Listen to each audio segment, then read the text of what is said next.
Sa ngalan po ng ating Panginoong Hesukristo, gikan diri sa Church of God's Miracles Hinigaran, Negros Island. Ako po inyong lingkod, Pastor Emeline Eliseo Gioliege, na minsan pa ay binigyan ng pribilehiyo na makapag-share sa atin ng salita ng Diyos. Welcome po sa Jesus is the Answer. At ang ating pong pag-aaralan ngayon, ang ating tema sa buwang ito is talking about the living in confidence. So pag-aralan po natin sa araw na ito or sa gabing ito ay living in confidence with God. Mula po sa Hebreo chapter 4 verse 16. Ang sabi po sa banal na kasulatan, let us then approach the throne of grace with confidence so that we may receive mercy and find grace to help us in our time of needs. Purihin ng Diyos sa pagkabasa ng kanyang mga salita. Tayo po'y saglit manalangin. O Ama, purihin ka minsan pa sa pangalan ng aming Panginoong Hesus. Narito ang iyong ekleseya, lumalapit sa iyo at patuloy na nagpapasalamat sa iyong pagpapatawad. Kung may mga bagay man nakita ka sa amin hindi mo ikinalulugod, hinihingi namin ang paglinis ng iyong banal na dugo, O Panginoong Hesus. And thank you na ang aming lahat na gagawing ito, even sa aming pag-aaral ng iyong salita, ay tunay nga magsilbing isang mabangong handog sa iyong harapan. At tunay nga na ang iyong kaluguran ay aming nawang makamtan. Pagpalain mo kaming lahat na patuloy na sama-sama na mag-aaral ng iyong salita. In Jesus' name we pray. Amen and amen. Living in confidence with God. No? So, sabi nga sa wikang Tagalog, sa Hebreo chapter 4 verse 16, kaya't huwag na tayong mag-atubiling lumapit sa trono ng mahabaging Diyos. Huwag mag-atubili lumapit sa trono ng mahabaging Diyos, inuulit ko. At dooy kakamtan natin ang habag at kalinga sa panahon ng kailangan natin ito. So, how can we live with confidence in the Lord? Paano tayo nabubuhay na may kumpiyansa sa Diyos? Ito pong ating pag-aaralan. Number 1, pinakita sa akin ng Panginoon na makapamuhay tayong may kumpiyansa sa Diyos at nakakalapit ng malaya sa trono ng kanyang kaluwalhatian if we are not guilty in the Lord's eyes. We need to be sure that we are not guilty. Kasi kay sarap, di ba? Na lahat ng lalapitan mo, tatay mo, wala kayong hidwaan, di ba? Or sino mga kasama mo, kay sarap na walang tinatawag na boundaries or malapit lang kayo, magkatabi lang kayo. Sabi nga pero ang laki ng pader na nakapagitan sa inyo, parang kahirap po talaga, di ba? Pero talagang magawa mong mamuhay with confidence kapag alam nyo wala kayong sigalot sa isa't isa, no? So, napakasarap na wala tayong nararamdamang guilty feelings. Katulad siya sinasabi sa Psalms 32 verse 5, then I acknowledge my sin to you and did not cover up my iniquity. I said, I will confess my transgressions to the Lord, and you forgave the guilty or the guilt of my sin. Kaya napakasarap na sabi ng salmista, ako ay lumalapit sa iyong harapan at salay inamin, di ba? So napakasarap na hindi tayo plastic sa kanya, no? Kasi alam mo rin na na may kasalanan ka, ngunit salamat na inamin natin ang ating kasalanan sa harapan ng Panginoon. Sabi pa dito, ang aking ginagawang mga pagsalansang, di ko inililihim. Yan, naging totoo lang talaga tayo sa ating sarili. Pinagpasyahan kong ang lahat ng ito sa iyo'y idaing. See? Sabi nga, yung total confidence natin sa Diyos. Lahat ng nagbabagabag mga guilty feelings natin ay inilahad sa Diyos. Kaya sarap yung ganong klaseng damdamin, no? Inilagay natin lahat na yan sa paanan ng ating Diyos na mapagmahal at mapagpatawad at nakaunawa ng lahat ng bagay sa ating buhay. Siya yung Ama na hindi ka matakot na lumapit at aminin ang kasalanan sa iyo. Hindi niya isusumbat sa iyo ang kasalanan natin. Sabi pa nga niya, kasing layo ng silangan at kanluran kung kanyang limutin ang ating mga pagkakasala at hindi niya na ito alalahanin pa. Minsan nga, talagang hihingi na tayo ng tawad sa ating kapwa or sa ating tatay kung mayroon man tayong kasalanan. Natatakot tayo kasi alam natin hindi maaring hindi isumbat sa atin no? Sabi nga yan yung yung kahinaan ng tao. Lumapit na nga humingi na nga ng kapatawaran isusumbat mo pa, no? Pero sa Diyos hindi. Kailanman hindi isusumbat ng Diyos ang ating mga kasalanan, kasing layo ng silangan at kanluran kung kanya itong limutin. At sabi pa niya, hindi niya alalahanin anumang kasalanang inilahad natin sa kanya at hiningi ng kapatawaran. Yan niya ang ating tunay na Diyos. Kaya, don't be hesitate na lumapit sa kanyang trono. At huwag matakot na isumbat sa iyo o pagalitan ka. Hindi gagawin niya ng Diyos. Kaya mapanatag ka talaga na alam mo na unawaan niya at makamtan agad natin ang tinatawag na kapatawaran. Makita natin dito mamaya kay sarap, no? Na reconciliation agad yung ipagkaloob sa atin ng ating Diyos. Sabi pa dito, at aking natamu ang iyong patawad. Sure tayo yan. Hindi yung matatakot tayo na isusumbat pa sa atin, no? At sabi nga, hindi nating makamtan sa tao ang kapatawaran kundi sumbat. Pero sa Diyos, no. Sabi nga, hindi tayo matakot lumapit at humingi ng kapatawaran at makipag-reconcile. At ang sabi pa dito ng salmista, at aking natamu ang iyong patawad sa sala kong angkin. See? So, alala ko, advice lang sa mga nanay, kaya minsan, sabi nga, dapat mga nanay o mga tatay, no, family, dapat ay walang may batang ma-depress, walang may magpakamatay. Sabi nga, kahit anong bigat ng problema, kung may pamilya lang talaga na, or even, sabi nga, lalong-lalo na parents na nakaunawa ng lahat ng bagay. Nakilala ka ng anak mo na tunay na maunawain ka at kahit anong bigat ng pagkakasala ay hindi ka manunumbat bagkus unawa mo siya at dama mo siya, mas i-comfort ka niya. So, kay sarap lumapit sa ganong klaseng parents or family, no, na, or friend, or kung sino mang nakasamaan mo ng loob na alam mo nagkasamaan kayo ng loob, pero kapag lumapit ka, hindi kanya isusumbat. Hindi niya ididiin na siya'y tama. Ate, ikaw nga ay mali, no? So, hindi mapanatag ka talaga kapag lumapit ka sa ating Panginoon. So, para din sa mga parents, ma-avoid na may mga mahal tayo sa buhay na ma-depress or magpakamatay dahil wala nang malalapitan. Ang tao kasi takot sa confrontation. So, kaya mas maiging ariin niya na lang ang lahat.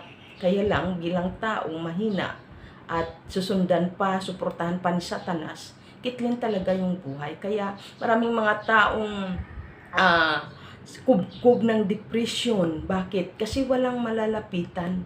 No? So, ang masama dito, yung wala talagang relasyon sa ating Panginoong Hesus. Kasi sa atin, na may relasyon sa ating Panginoong Hesus, ay tayo na lang din ang uunawa sa kahinaan din ng tao. So kung hindi niya kamtin ang reconciliation, hindi kanya naunawaan, edi sa Diyos lumapit. So ito yung tunay nating Diyos. At nandun agad yung kanyang pagpapatawad at comfort. Kaya lalaya ka sa kabagabagan, sa kung anumang mga depression at muli kang maging mapayapa at maging malakas. Kaya walang lalaking kaso, no, ng percentage ng depression kapag ang puso sana ng tao at unawa ay katulad ng ating Panginoon na nakahandang magpatawad, no? So, at sabi nga, ang tao ay mawawala na siya sa tinatawag na guilty feelings if ever na i-confess na niya ang pagkakasala. Sana ganun yung lalo na tayong mga Kristiyano.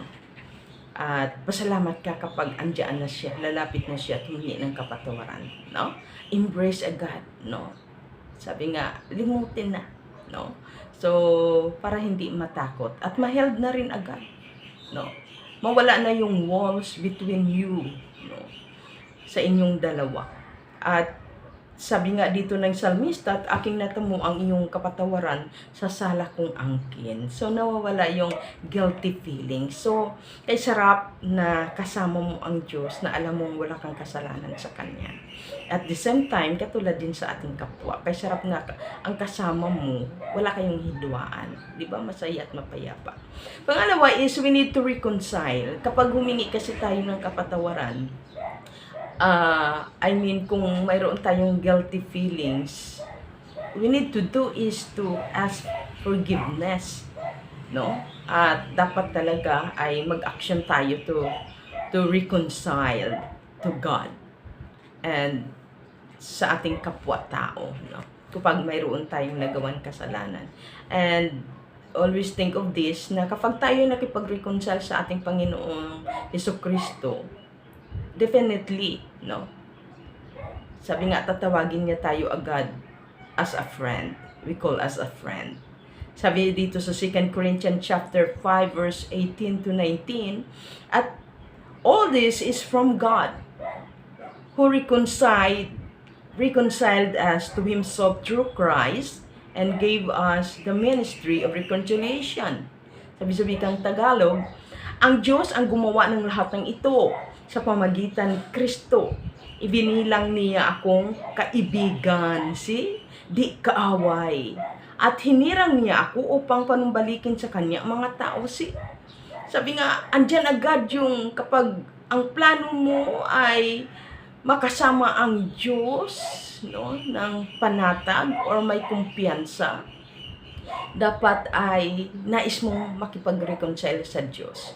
At ang favor naman natin mula sa Diyos ay andyan agad ang kapatawaran and reconciliation Kanyang gawan. At ang napakaganda dito, yung limot na niya, muli, aangkinin Kanya as a friend. Di ba?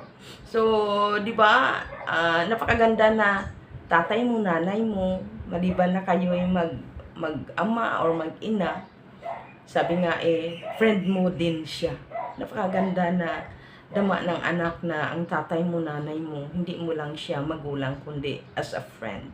So, ganun kasi yung ating Diyos Ama. Sabi nga, hindi lang natin siya Ama na Diyos, kundi napakaganda kasi ang turing sa atin as a friend. Na anong ibig sabihin?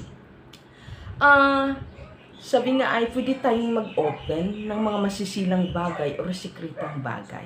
Hindi tayo matatakot. No? Sabi nga, hindi tayo i-condemn. So, napakaganda dahil kapag sabi ang friend relationship, ay madama mo talaga na comfort ka niya, kapanig ka niya, ipaglaban ka niya, unawa ka niya, support ka niya. Sabi nga, lagi niyang sinasabing, suportahan ta ka. O, diba? So, makapamuhay tayo ng may kumpiyansa sa Diyos kapag wala tayong kasalanan at kaibigan pa natin ang ating Diyos. Kaya napakaganda, sabi niya, ang Diyos na gumawa ng lahat ng ito, siya ang gumawa ng lahat ng ito sa pamagitan ni Kristo. Ibinilang niya akong kaibigan, di kaaway, at hinirang niya ako upang panumbalikin sa Kanya ang mga tao. Nagagamit pa tayo bilang mga anak ng Diyos, ay nagagamit tayo sa kapayapaan, sa reconciliation, no? So, kay sarap na kaibigan natin ang ating Panginoon. So, at the same time, wala tayong guilty feelings kasi ganap niya na tayong pinatawad. Kaya kay sarap na lumapit sa ating Panginoon sa trono ng Kanyang kaluwalhatian na may kumpiyansa. Verse 19, sabi niya dito that God was reconciling the world to Himself in Christ, not counting means sins against them, and He has committed to us the message of reconciliation. Ang ibig kong sabihin, ang tao'y ibinilang ng Diyos na kanyang kaibigan sa pamagitan ni Kristo Jesus. Thank you for our Lord Jesus Christ. Dahil sa Kanya ay nakakalapit tayong mapanatag o may kumpiyansa sa presence sa trono ng kaluwalhatian ng ating Diyos Ama. At sabi nga, siya yung tunay nating kaibigan na nilimot na niya ang ating mga kasalanan, no? Sabi pa nga dito, at nilimot na niya ang kanilang mga kasalanan at ipinagkatiwala niya sa akin ang balitang ito. See? Sabi nga na pag sinabi agad na, oo, I forgive you. Sabi nga, magkaibigan na tayo ulit, ha? At napakaganda dito, pinatunayan niya na we are forgiven and we are the friend. We are the friend of God. Kasi ipinagkatiwala agad niya sa atin confidently yung mga importanteng bagay katulad ng mabuting balita. See? Sabi nga, napakaganda kasi na okay ha, forgive ko na, we're friend. Okay, sige, ipagpatuloy mo ang iyong mabuting ginagawa. Yung pinagkakatiwalaan ka agad ng mga isang bagay. Kasi sabihin nga, oo limutin mo na we're friend. Pero wag mo nang ulitin ha, pagkatapos wala ka nang pakialam sa kanya. Di ba? Pero ang ating Panginoon hindi. Pinakita niya talaga, we are forgiven, we are His friend. At the same time, pinakita niya, I trust you, anak. I trust you. So, doon mo makita na totoo. Kaya, parang panatag ka. Wow, salamat, pinagkatiwalaan pa ako. Tapos niya akong patawarin, inarin niya akong kaibigan, and after that, pinagkatiwalaan pa ako. Pero yung tao, nako, never na, oo, I forgive you. Pero hindi niya masasabi, okay ha, friend tayo ulit, at never magtiwala. Parang limot-limot na. Basta wag na lang tayo magkita muli Basta ang mahalaga, nagkalimutan na tayo.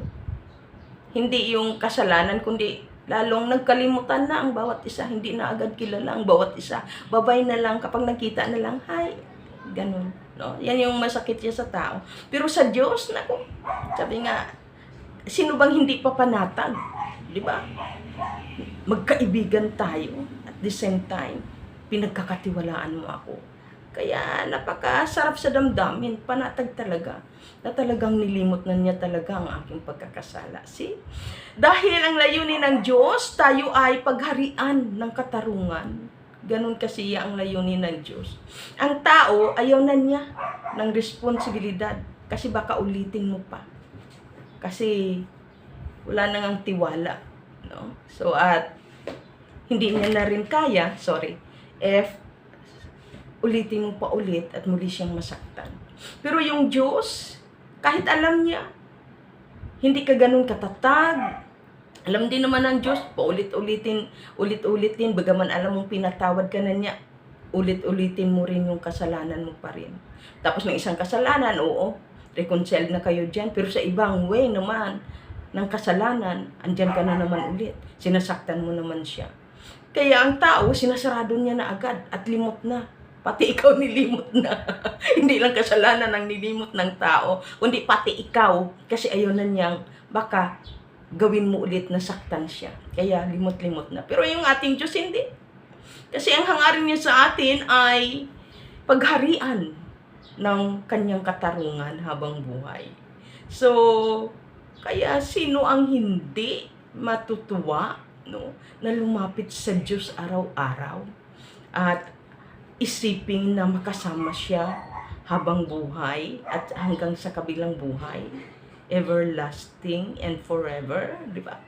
Sabi sa 2 Peter chapter 3, 13 to 14, ngunit ayon sa pangako ng Diyos, naghihintay tayo ng mga bagong langit at ng bagong lupa na pinaghaharian ng katarungan. See?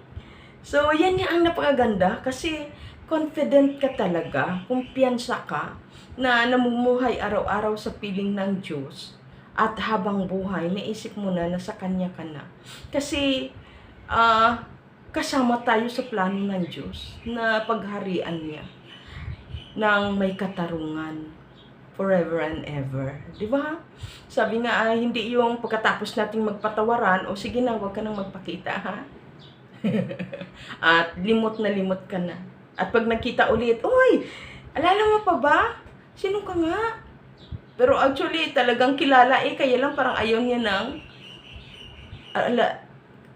kilanlin ka pa ulit. So, ganun yung tao, no? Pero sa Diyos, nako, huwag kang mag-alala, no? Pagka, oh, Lord, kilala mo pa ako. Sabihin ng Panginoon, oo, kilala kita, no? So, ikaw yung friend ko. Hindi naglalaro sa kanyang balintataw yung ginawa mo, no? Sa kanya naman, oo, kilala kita. O yung bruha noon.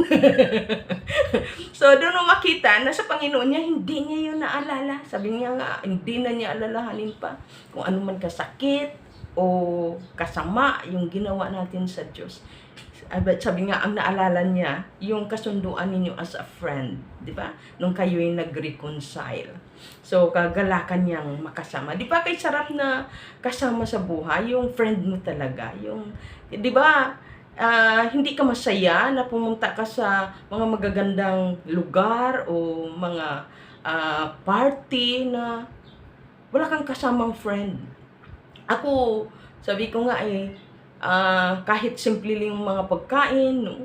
So, parang kay sarap na kahit simple lang yung pagkain, mangga lang niya na sinawsaw sa tuyo na may sugar, no? Parang kay sarap na nag-uusap kayo ng friend mo, tapos yung kain-kain, tapos nilagyan nyo pa ng maanghang, tapos, mga friend, no? Di ba, ang saya nag-uusap, kahit ganun lang ang banding nyo. So, yan yung damdamin. Super panatag at masaya kapag kasama mo yung friend mo. Lalong-lalong na yung ating Diyos Ama, siya yung friend natin. Wow, very confident, di ba? Sabi dito, verse 14, kaya nga, mga minamahal, samantalang kayo'y naghihintay, sikapin ninyong mamuhay ng mapayapa. Walang dungis at kapintasan. So, wag mong biguin, wag nating biguin ang Diyos. Yamang binigyan niya na tayo, no, ng tinatawag na reconciliation, no, at tinanggap niya na tayo muli as a friend. So, wag nang hayaang mag-guilty pa tayo muli. Kahirap kaya na namumuhay na may guilty feelings. Yan yung hindi dapat maghari sa ating mga Kristiyano, no? Na namumuhay tayo na may guilty feelings sa harapan ng Diyos at sa ating kapwa. Sabi dito, upang mamuhay tayo ng may kumpiyansa sa piling ng Diyos. Yan ang lubos nating tiyakin, my dear brothers and sisters and friend. Sabi nga, wala tayong kasalanan sa Kanya. We're not guilty in His sight. Kaya we are living in confidence with the Lord if we are sure that He always be with us. Napakaganda na ang kasama mo ay Diyos na kaibigan mo. Kaya makita natin na kay sarap mamuhay with confidence na sure tayo na kasama natin ang ating Diyos na mapagpatawad at ating kaibigan. Inuulit ko. Sabi dito, we are living in confidence with the Lord if we are sure that He always be with us. Diba? Mapanatag ka talaga, no? Na makalapit sa trono o manahan sa trono ng presensya ng kabanal-madalan ng ating Diyos, no? Kapag we don't have any guilty feelings and our relationship with Him is tinanggap niya tayo bilang isang tunay na kaibigan. Sabi sa awit 118, 6-11, sabi nga dito sa verse 6, kung ito si Yahweh ang aking kasama, ay laging kapiling, walang pagkatakot sa aking darating. See, ganun tayo kakumpiyansa. Kasi ganun tayo kapayapa. Wala tayong takot kapag ang ating kasama ay itong si Yahweh na ating friend. Diba? At sabi nga sabi sa verse 6, si Yahweh ang siyang aking tumutulong laban sa kaaway. Malulupig silang aking mamamasdan. Alam mong may kaibigan ka na dati mong kaaway, ngunit ngayon ay kaibigan na. At kay sarap damhin na na dama mo na kaya kanyang ipagtanggol sa kaaway mo. Yan yung tunay na kaibigan. Kaya kang ipagtanggol sa kaaway mo. And verse 8, mabuting di hamak na doon kay Yahweh magtiwala ako. Di ba? Mabuting di hamak na doon tayo kay Yahweh magtiwala kaysa panaligan niya ang mga tao. See? Kasi ang tao may hangganan, mabilis mapagod, no, ang tao. At ika nga the word nadadala ang tao. Kaya mas maiging sa Diyos na ang lubos na tiwala. Kaya don't be hesitate na lumapit na mapanatag with confidence lagi sa piling at sa presence ng ating Panginoon. Dahil sabi sa verse 9, higit ngang mabuti ang pagtitiwalay kay Yahweh ibigay kaysa pamunuan ng ating asahan. Kaya sabi nga, mas higit na konfiyansa ka na sa ating Panginoong Hesus ang siyang magtiwala kaysa ating mga government official. No? Sila'y tao lang. Hahanapan natin sila. If we are not satisfied sa kanilang response na tulong, ay nagkakasala pa tayo. No? So, hindi lang sa Diyos, kundi sa kanila din. Kaya sa Diyos na umasa. At kung ano ang kakayahang tulong ng tao, ay pasalamatan na natin. At ariin natin na yun na yung way ng Diyos na tulong sa atin, pero may masigit ang Diyos na may malasakit sa atin kisa kanila. No? Huwag nating hanapan ang tao ng higit, no? Na masatisfied tayo sa kanila. So, ang mahalaga ay may tiwala tayo kay Yahweh every time or bawat oras. No? Verse 10, sa aking paligid, laging gumagala ang mga kaaway. Winasak ko sila at lakas ni Yahweh ang naging patnubay. So, if you have a friend, no, at Diyos pa ang ating kaibigan, so wala tayong takot. Kahit sabi nga, against all odds. No? Sabi nga, kung nasa paligid mo ay puro kaaway mo, ikaw na lang nag-iisa. Pero sa paligid mo, puro kaaway. So, bakit tayo magtakot? Bakit tayo matakot? We have a friend na walang iba ang Diyos na kaya tayong ipagtanggol sa ating mga kaaway kung maligid man sila. Okay? So, verse 11, kahit sa ang dako ako naroroon ay nakapaligid. Winasak ko sila sapagkat si Yahweh ay nasa aking panig. See? Alam mo na ngayong makipaglaban. Bakit? Dahil kapag ikay buli-bulihin nila, I have a friend. My God. Diba? So, kay sarap at anong payapa na mapanatag ka na nakakalapit tayo una sa Diyos sa lahat ng oras. Dahil alam natin hindi tayo guilty, number 1, at siya ang kasama natin sa lahat ng oras. Sa yung tunay na kaibigan na may tiwala sa atin at the same time, alam natin na nakahandang ipaglaban tayo sa ating mga kaaway. So, kay sarap at anong payapa talaga, no? Na nakakalapit tayo sa trono ng ating Panginoon. Kaya don't be hesitate na lumapit sa ating Panginoon ng may kapanatagan without any guilty feelings. So, to God be all the glory. Ama, maraming salamat muli sa mga kapahayagan na minsan pa ipinaalala mo sa amin na nakakalapit kami sa trono ng iyong kaluwalhatian na mapayapa or mapanatag kapag kami ay walang guilty feelings at madama namin na ikaw ay aming tunay na kaibigan. At nandoon ang tiwala mo sa amin at nandoon na nakahanda kang ipaglaban kami sa kaaway. Kaya maraming salamat na ikaw ang aming tunay na Diyos Ama na nakilala. Maraming salamat na sa dinami-daming tao nagpakilala ka sa amin at isa kami na hinirang mo at napabilang sa plano mo na pagharian mo ng iyong katarungan. Kaya maraming salamat na patuloy na pagpalain mo kaming lahat, the Church of God's Miracle, sa pangunguna po ng aming Pastora Ana Villanueva. Continue to bless her, protect her, bigyan siya ng patuloy na kalakasan, anointing, at salamat na tunay nga na madala niya ang iyong eklesiya, the Church of God's Miracle Incorporated, doon ayon sa tupos ng pagkatawag at pagkapili mo. At ang iyong covering ay sumaaming lahat mula sa aming mga elders, all the pastors, deacons, sa lahat ng mga office staff, sa lahat ng mga worship team, sa lahat ng mga men's, women's, single youth, mga bata and golden, at sa lahat ng mga kings or supporters. Pagpalain ang lahat ng mga pinagkukunan ng aming mga source of income, ng aming kanya-kanyang ministeryo, at kasama ng mga kapatid namin kay Kristo mula sa itaas hanggang sa kalitliitang bahagi ng iyong lokal na iglesia. At sa lahat ng nakikinig sa oras na ito, salamat na masumpungan ng bawat isa ang kapanatagan sa iyong presensya. Dahil ikaw ang Diyos, ang tunay na aming Diyos at aming kaibigan na handang magtanggol sa amin. At laging nandoong may tiwala na kami ay tunay na mabuting mga anak. Pagpalain mo kaming lahat, and thank you for the answered prayer na nasumpungan mo sa aming mga puso. Receive the blessings of the Lord in the name of the Father, the Son, and the Holy Spirit. In Jesus' name we pray. Amen and amen. God bless everyone.